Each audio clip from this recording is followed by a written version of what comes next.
দ্বিতীয় বিয়ে একটি শব্দ, কিন্তু এর সঙ্গে জড়িয়ে আছে অসংখ্য প্রশ্ন, আবেগ আর সামাজিক বাস্তবতা।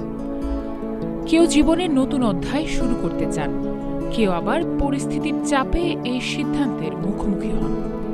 কিন্তু দ্বিতীয় বিয়ে করার আগে কি কি বিষয় বিবেচনা করা জরুরি? প্রথমে আসি আইনি দিক। বাংলাদেশের আইনে মুসলিম পুরুষদের জন্য নির্দিষ্ট শর্তে দ্বিতীয় বিয়ের সুযোগ রয়েছে। তবে সেক্ষেত্রে প্রথম স্ত্রীর অধিকার রক্ষা, লিখিত অনুমতি এবং সংশ্লিষ্ট কর্তৃপক্ষের অনুমোদন অপরিহার্য।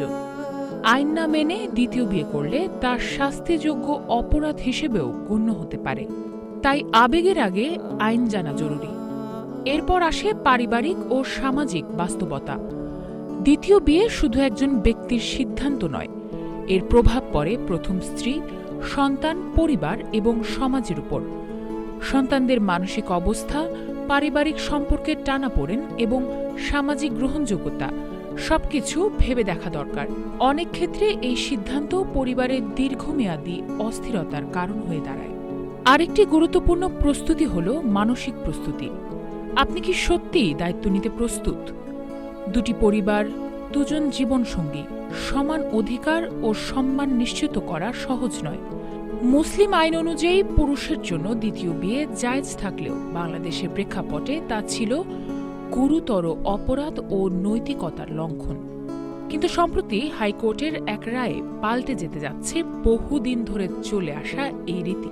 এবার স্ত্রীর অনুমতি ছাড়াই দ্বিতীয় বিয়ে করা যাবে, ঠিক এমনই এক রায় দিয়েছেন হাইকোর্ট।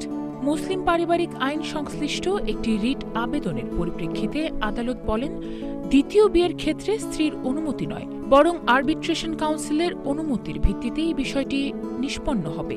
এতদিন প্রচলিত ছিল স্ত্রী বা প্রথম স্ত্রীর অনুমতি ছাড়া দ্বিতীয় বিয়ে করা যাবে না।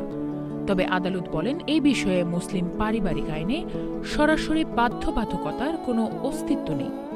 ২৪ পাতার পূর্ণাঙ্গ রায়ে আদালত উল্লেখ করেন, দ্বিতীয় বিয়ের অনুমতির বিষয়টি আরবিট্রেশন কাউন্সিলে ন্যস্ত থাকায় স্ত্রীর অনুমতি বাধ্যতামূলক নয়।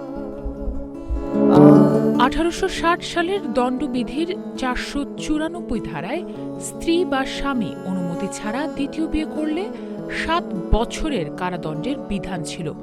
পরবর্তীতে ১৯৬১ সালে মুসলিম পারিবারিক আইন চালুর মাধ্যমে নারীর ক্ষেত্রে ওই সাজা বহাল থাকলেও পুরুষের দ্বিতীয় বিয়ে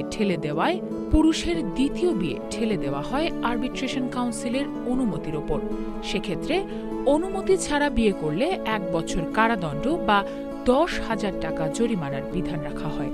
তবে এ রায়ের বিরুদ্ধে রিটকারীরা আপিলের ঘোষণা দিয়েছে। তারা বলছেন, আদালতের সিদ্ধান্তে বহু বিবাহের ক্ষেত্রে নীতিমালা ও নিয়ন্ত্রণ দুর্বল হতে পারে। তাদের দাবি, নারী পুরুষ উভয় ক্ষেত্রেই সমান অধিকার ও সুরক্ষা নিশ্চিত করতেই রিট করা হয়েছিল। সমাজবিজ্ঞানীদের মতে আর্থিক সক্ষমতা ও মনস্তাত্ত্বিক প্রলোভন থেকে বহু পুরুষ একাধিক বিয়ের সুযোগ অপব্যবহার করার ঝুঁকি থাকে। ফলে সমাজে অসাম্য ও পারিবারিক অস্থিরতা বাড়তে পারে।